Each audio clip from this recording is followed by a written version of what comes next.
Good morning, everyone. It is April 28th, 2020, and here's another one of our video devotionals as we continue to shelter in place. I want to turn again to the book of 1 Peter, one of the letters at the end of the New Testament.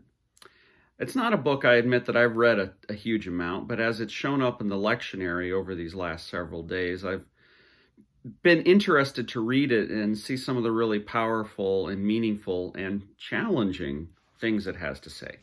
So here are these few verses. This is 1 Peter chapter 2, verses 1 through 3.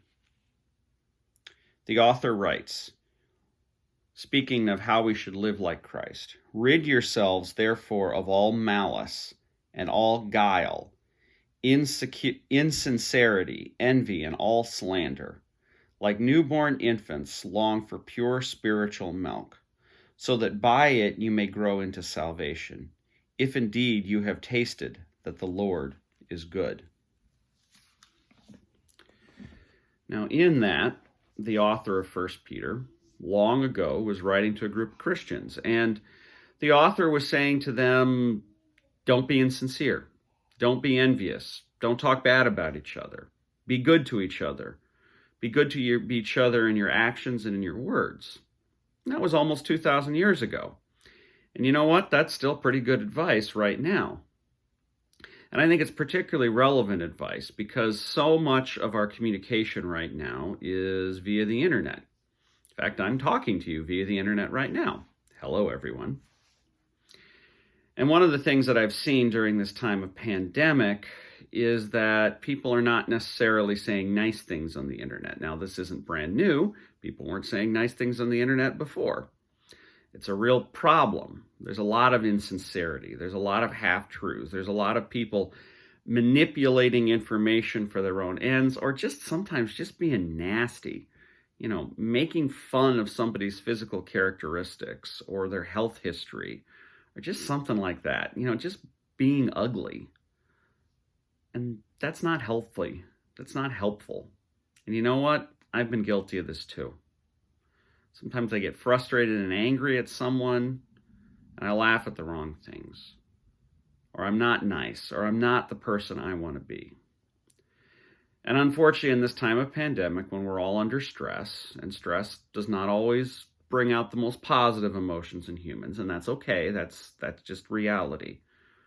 But we have to be extra careful of what we say or what we do or how we respond to someone. We may not agree with someone. We may categorically disagree with someone, but they are still a child of God. And we should not lie about them or do something else that is cruel to them. We may want to pray for them. In fact, we should pray for them. So my challenge to you today, and this is something that pastor has to do as well.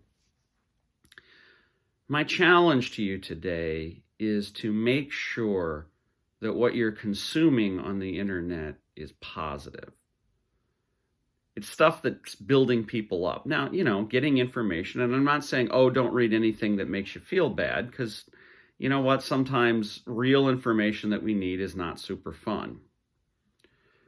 But how can we seek out things that are positive? How can we say things that are positive? How can we, even if we disagree with someone, do it in such a way that we speak words of love and hope and blessing? We all need to, in our interactions, share love, for love is what is most important. So I challenge you today to think about this. And to think, how can we make sure that that which we are taking in and that which we are sharing with others is beneficial to everyone? Just as we need to eat healthy food, we need to take healthy things into our minds and our hearts. So that's my thoughts for today. It's a challenge for everyone, and me too. Let us try to be the people that God calls us to be, people of love.